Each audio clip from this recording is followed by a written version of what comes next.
вечер. А теперь о главном. Вчера Жогорку Кеңеш согласился ввести в Хунтер Голд Company, которая входит в систему Центера Голд, внешнее управление, а также продлил время работы Госкомиссии, возглавляемой депутатом Акылбеком Джапаровым, еще на 3 месяца.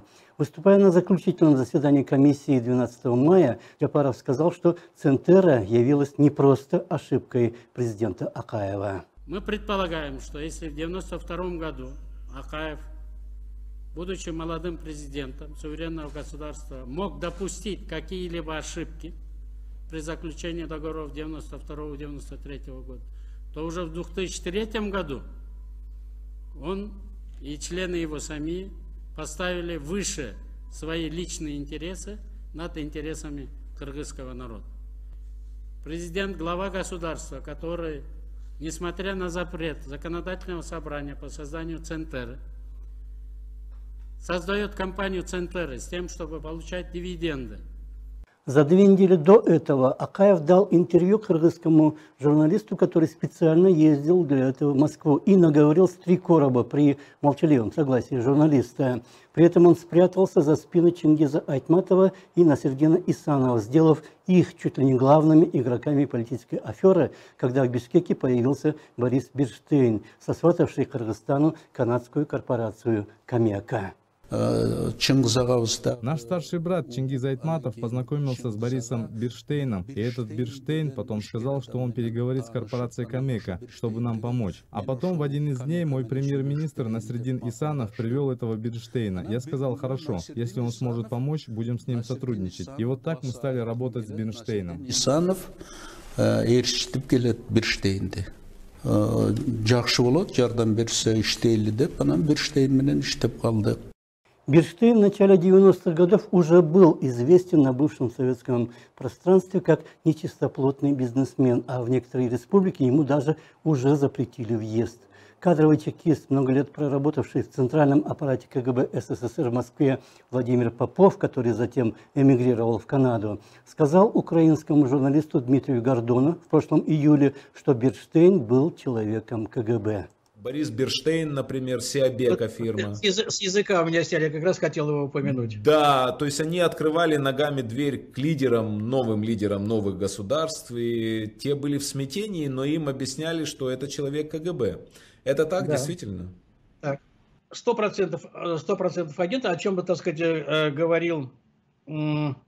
говорили те, кто руководил короткий период времени государственной безопасностью России, в частности, Шумейко. Аскар Акаев был избран впервые президентом Жогорку Кеңеше в октябре 90-го года, еще до распада СССР. Бывший тогда спикером легендарного парламента Медеткан Шеримкулов вспоминал, что из-за пределов Кыргызстана первым Акаева поздравил председатель КГБ СССР Владимир Крючков, а сообщил о том, что с ними хочет по телефону поговорить Крючков, глава КГБ Кыргызстана генерал Жумабек Асанкулов. Жумабек Асанкулов позвонил и сказал, что Крючков просит позвонить. Мы позвонили. И он, Крючков, поздравил Акаева. Сказал, что он едет сейчас в машине, но потом более подробно поговорят. Свидетелями этого разговора были только мы с Акаевым, Акаев и я. То есть после депутатов кыргызского парламента, руководителей Кыргызстана, первым Акаева поздравил глава ГКНБ СССР Владимир Крючков.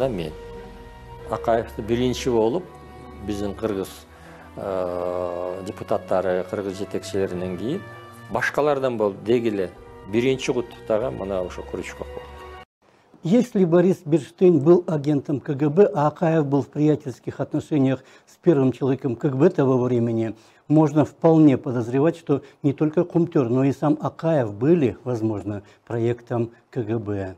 Сейчас же, по прошествии 30 лет, Акаев может говорить что угодно молодым журналистам и даже рассказывать им, что всю страну и весь кыргызский народ на путь истинный наставляла его дочь Бермет Акаева.